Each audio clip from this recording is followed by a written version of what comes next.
Elon Musk. Love him or hate him, you really can't ignore his impact.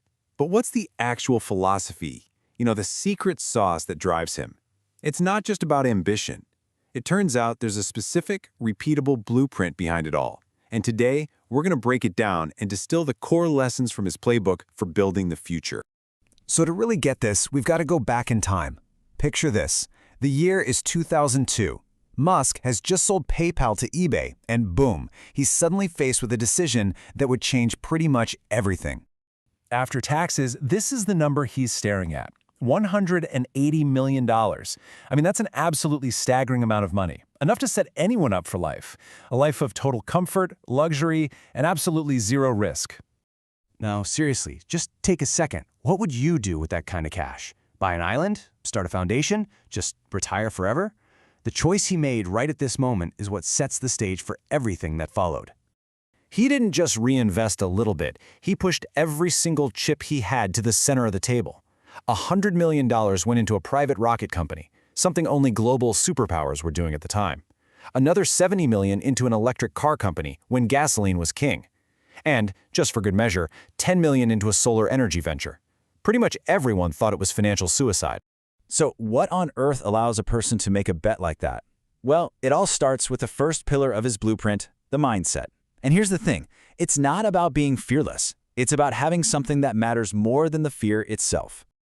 For Musk, the driving force isn't just about building another company. It's about tackling these massive, civilization-level problems. Why rockets? Well, to create a backup for humanity on Mars, just in case something terrible happens here on Earth. This grand vision becomes a compass, a North Star that guides every single decision. And this is the question everyone asks, right? When you're pouring your entire fortune into these ventures that have such a tiny chance of success, the fear of losing absolutely everything must be just overwhelming. And this is his answer. And the honesty here is what's so powerful. The fear was absolutely there. He admits it. He was terrified. The difference is he didn't let that fear call the shots. So this gets to the core of his logic. He calls it a worthwhile endeavor.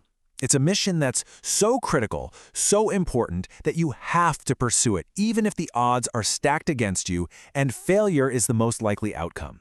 The importance of the goal has to be bigger than the fear. And this perspective just completely reframes the whole idea of risk. He doesn't just accept failure, he actually expects it. For him, if things aren't failing, it's a bad sign. It means you're not pushing the boundaries far enough. It's a necessary part of true game-changing innovation. Okay, so you've got the mindset in place, but how do you actually execute? How do you build the thing? This brings us to the second pillar, the builder's playbook. These are the tangible, actionable strategies he uses to build these companies from scratch. First off, work extremely hard. He frames this with some simple math. If your competitor works 50 hours a week to get something done in a year, you can get it done in 6 months by working 100 hours a week. You're basically compressing time and accelerating progress through just sheer effort. Second, you have to be obsessed with the product, above all else. Think about it. Most companies pour tons of money into marketing to convince you to buy their stuff. Musk's philosophy? Take all that money and pour it back into R&D instead. Build a product that is so damn good that it sells itself through word of mouth. And third, you have to attract the absolute best talent. Because once you have that amazing product idea, you need amazing people to build it and scale it. He sees a company not as a building or a brand, but simply as a collection of exceptional people all focused on the same goal. Your number one job as a founder is to make your company a magnet for the most talented people in the world. So you've got the mindset and you have the playbook. But the journey itself is absolutely brutal. And this is where the final pillar comes in, the entrepreneur's commitment. It's all about the deep, personal resolve you need to see it through, especially when everything seems to be falling apart. This wasn't the first time he bet on himself. This timeline shows a really clear pattern. He sold his first company, Zip2, for $22 million, and immediately plowed it all into what would become PayPal.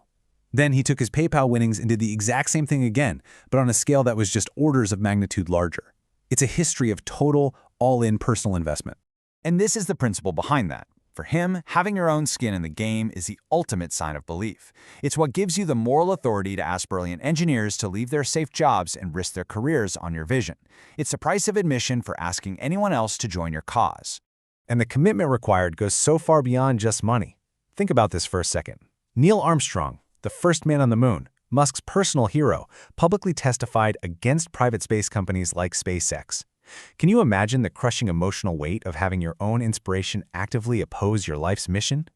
Despite the financial hardship, the technical failures, and the public criticism from the very people he admired most, his response was always the same: keep going. It's a simple mantra, but it's an incredibly difficult one to live by. So when you put all of these pieces together, what do you really get? You get a clear framework, a blueprint for radical innovation. It's these three pillars, all working together. First, you start with the mindset, a mission so important that failure is an acceptable risk. Then, you use the playbook to execute. You work harder, you focus fanatically on the product, and you assemble a world-class team. And finally, you sustain it all with unwavering commitment, especially through the darkest times. And that brings us right back to the beginning. It's easy to look at the money and the fame, but this whole blueprint starts with one fundamental question. So forget about business for a second. In your life, your career, your passions, what problem is so important, what future is so inspiring that it's worth pursuing even if the odds are completely stacked against you?